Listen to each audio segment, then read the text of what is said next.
What's up, everybody? Welcome back to the channel. As always, I'm your co-host Donovan Quick. Now I know Jacob, he just made a video after the game ended, and you know our depressing season is very depressingly over, but it's finally over. And since then, Tyreek Hill has made comments that kind of suggest that he wants out of Miami, and it's kind of ironic because normally I'd be kind of pissed and be like, damn, we need to keep him, find a way to keep him happy. But ironically enough, I was talking with Jacob 2-3 weeks ago, and almost every day since, that I want to trade Tyreek Hill. He doesn't have a lot of time left here in Miami. We can sell him and get decent value. There's always these unbelievable receivers coming out of the draft. Like I said, I wanted to draft Brian Thomas Jr., who is a absolute stud, over Chop Robinson. Now, Chop is also a stud, but I mean, Brian Thomas Jr. is just a game changer. And that being said, Tyreek Hill, he said, he didn't directly say it. He said that he has to do what's best for his family and his career, whether that's here in Miami. He did say, I'm out, but when asked directly if he wants out of Miami, he kind of stuttered a little bit and then walked off. So it's kind of leaning like he wants out of Miami, and there's a lot of changes that need to be made to this team. Hopefully, Chris Greer is gone. This Tyreek Hill situation kind of changes things though with McDaniel, because Jonnu Smith, Calais Campbell, and those guys, they all praised how McDaniel handled the locker room and how they were together in that locker room.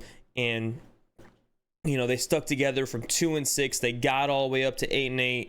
And ultimately, some of the guys may have checked out by looking up at the scoreboard and seeing how Denver was absolutely handling the Chiefs.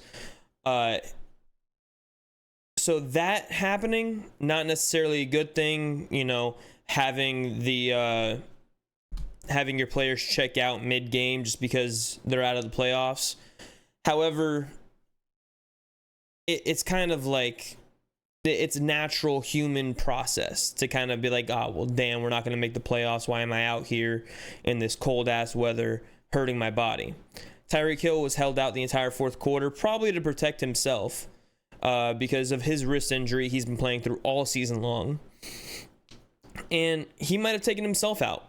We don't know. He said it was coach's decision. I'll take that with a grain of salt.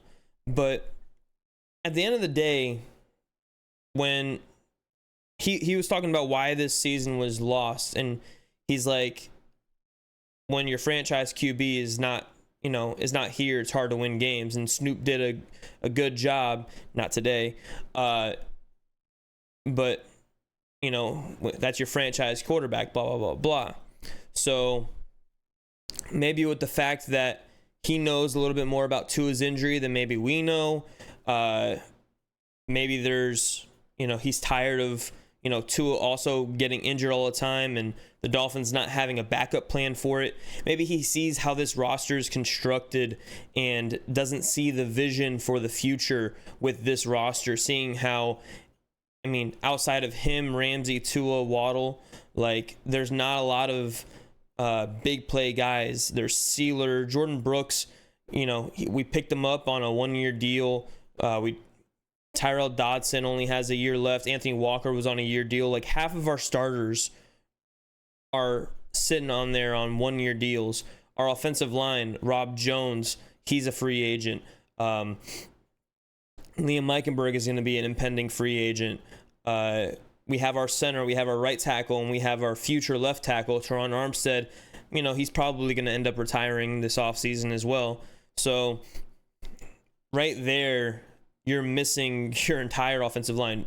Kendall Lamb, who announced this was going to be his last season before the season started, then mid-season say he might play another season with the Dolphins, ended up having back surgery. So he's probably going to end up retiring as well. So there is so many just obstacles with this roster that Tyreek Hill probably just does not see a scenario where they can be competitive and where they can, outside of just making the playoffs, even compete in the playoffs.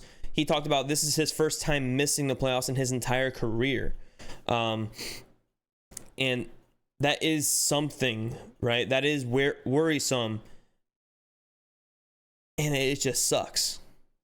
It does. It sucks. That's what it is. And I can't blame him. He might be emotional right now, may, change his mind tomorrow, may change his mind in 2 weeks, may change his mind in 2 months. He may not change his mind at all. But I kind of see the mentality of where Tyreek Hill is coming from. I also understand the mentality of me, myself. You're talking about a small, old, injured receiver that the past 2 seasons he's been playing injured, and he hasn't been playing good. He has a lot of drops. He can't be counted on, in the big moments to go and handle his business on a jump ball, and not necessarily his fault because he is small. He is 5'8", 5'9". He is small. You don't want to throw a jump ball to him. Waddle's 5'11". Jonnu, he's 6'4". That's someone you can maybe throw a jump ball to, but he's not that fast. You need someone like a Brian Thomas Jr., a Tim Patrick, Malik Neighbors, Marvin Harrison. Those guys are 6'4", run sub 4.4s. Well, not Tim Patrick, but like Jawan Jennings out there. Guys that can go out, use their body as their tool, not just their speed. And Tyreek Hill, he has dealt with ankle injuries this season, the wrist injury. He is banged up, and he's not the same player he was last season or even 2 seasons ago. He just does not look the same. He's not getting separation. He doesn't look as fast. He's matching up against these younger, faster corners like earlier in the season against the Seahawks, and you saw that he wasn't going anywhere. You look at the Texans game. He was locked up by Stingley the entire game. Even this game, he had Brandon Eccles running with him for some reason. He does not look the same, and you're sitting there paying him to be the second or third highest paid receiver in the entire NFL.